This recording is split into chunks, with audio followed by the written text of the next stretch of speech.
Are there moral absolutes?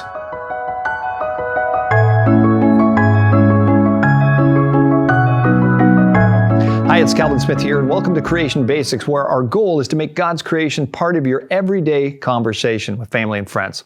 Now, today's question, are there such a thing as moral absolutes?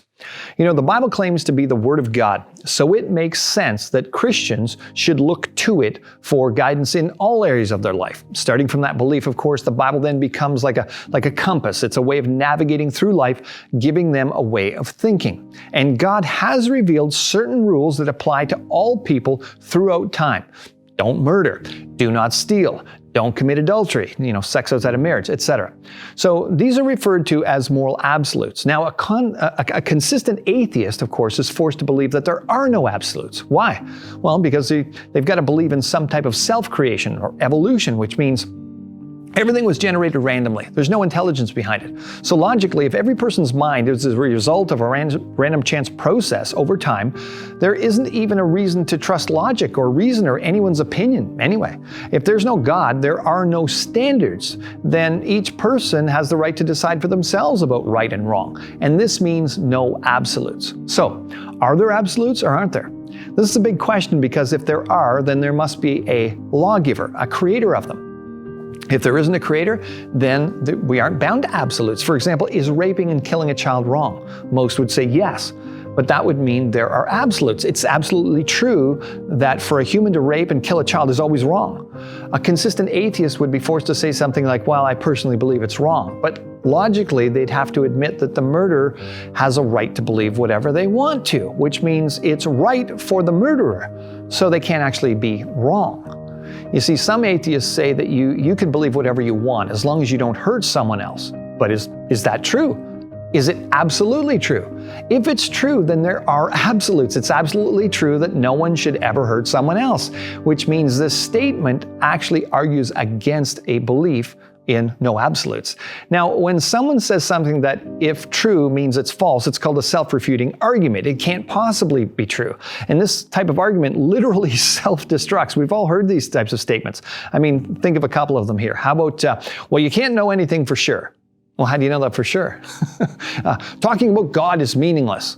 Then your statement itself is meaningless. Well, there's no such thing as truth. Is that a true statement? There are no absolutes. Are you absolutely sure that there are no absolutes? Well, no one can know, for sure any truth about religion. Then how do you know that truth about religion? You see the point here? Science is the only sure method of finding truth. Well, what specific scientific experiment taught you that truth? You can even people are saying things like, well, you can only know truth through experience, but what experience would have taught you that? Some people like to avoid the concept of absolutes because they believe it leads to intolerance and makes people judgmental. For example, many people, times people will be offended when a Christian states their views on certain subjects based on what the Bible teaches. Like, someone might take offense if a Christian disagrees with same-sex marriage, for example. God doesn't agree with it, the Christian might say. Well, a typical response might be something like, well, that's the problem with Christians. They're always judging other people's morals and values. Well, when they did that, they also judged the Christians' morals and values. Some people might want to say, well, it's okay to judge as long as you don't try to force your morality and opinions on other people.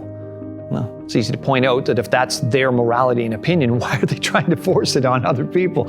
See, there's virtually no way to be a consistent moral relativist. I've seen people argue that there's no clear-cut right and wrong passionately 1 minute, and then talk about how unfair it was that the person at work got a raise and they didn't the next minute. Well, how do they suddenly know that that's wrong? You see, someone saying that there's no God and no rules shouldn't say that anyone else's opinions are wrong, including Christians whose opinions they don't agree with. So, are there moral absolutes? Yes. God made rules in the world He created, and everyone seems to recognize that when they're being treated unfairly.